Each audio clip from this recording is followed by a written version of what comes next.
Welcome to the Short Pour for episode 5, where we were talking about my generation.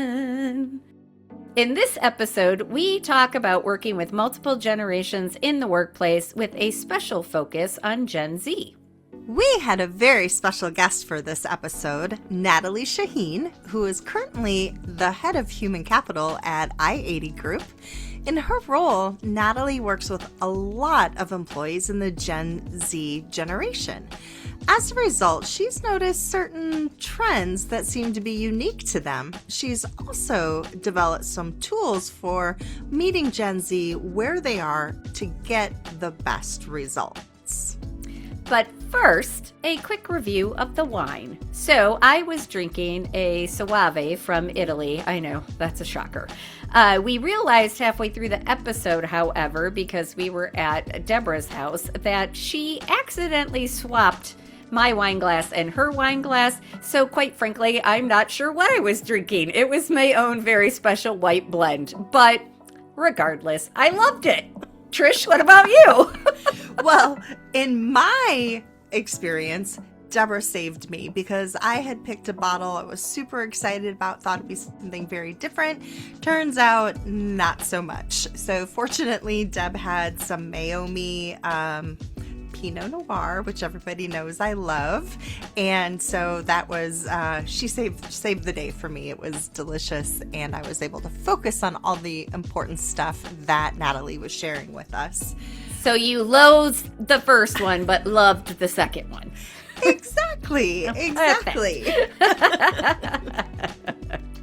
So really and truly, I mean, honestly, this was a fascinating conversation. And one of the things that I loved the most relating to conditioning, and we'll just drop that off there and let people listen to the episode to figure out what we're talking about, was how the different generations used games as training for life, for the workplace. So Gen X, fail, start over. Gen Z, you don't start over. You're forgiven and you continue.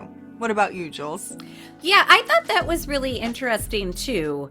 But the other thing I thought was really interesting was how she talked about how, and Gen X, I certainly related to this. Like, we did not talk about our feelings. We just shoved everything down and pushed it, far away into this little corner until it blew back up on us.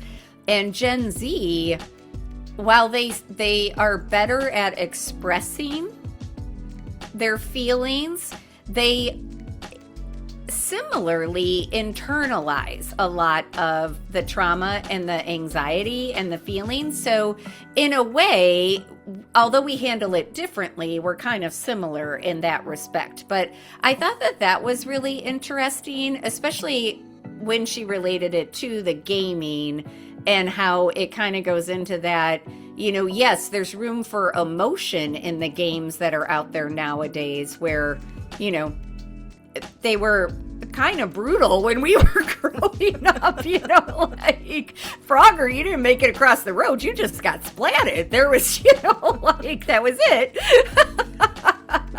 It's true. Yeah, and true. I don't know a lot about the games that Gen Z play because I don't play any of them, but I thought that, like you, I thought that was really fascinating, and just this concept of internalizing trauma and anxiety and not really knowing what to do with that, I thought was interesting. And of course, we go into way more detail about this in the full episode, but Natalie gave us 3 different tips that she uses when she is working with Gen Z, and those were also very interesting. So very briefly, they were signaling safety, rewriting the rules, and behavioral economics, or AKA bribing them. So great. So again, you're going to have to listen to the full episode for more information. But Trish, what tip resonated most with you? Signal safety for sure. I'm the why girl. Everybody knows that. I'm always talking about if you explain to people why you're doing what you're doing or why you're asking them to do what you're asking them to do, they're going to respond better. They may not necessarily agree with it or like it, but at least they'll understand the reasoning behind it. And so I really loved that one because I thought, well, it's not just good for our Gen Zs and early millennials as well, but it's really actually great for everyone. So that one, that one made me really smile. What about you, Jules? I liked the rewriting the rules, and specifically the aspect she talked about linking the work to an impact. And it didn't have to be like a social impact or, anything really deep and profound, but just that Gen Z really likes to know that their work matters and that they took the job for a reason. So there was something about that job where there is some sort of impact that makes a difference to them. So finding out what that impact is and relating the work they're doing to that impact can have really big gains. So I thought that was pretty fascinating. This episode, y'all, really does deserve a listen. The tricks and the tips and the conversation that we had, I just found it incredibly useful. Again, not just for our younger generations, but really for everyone.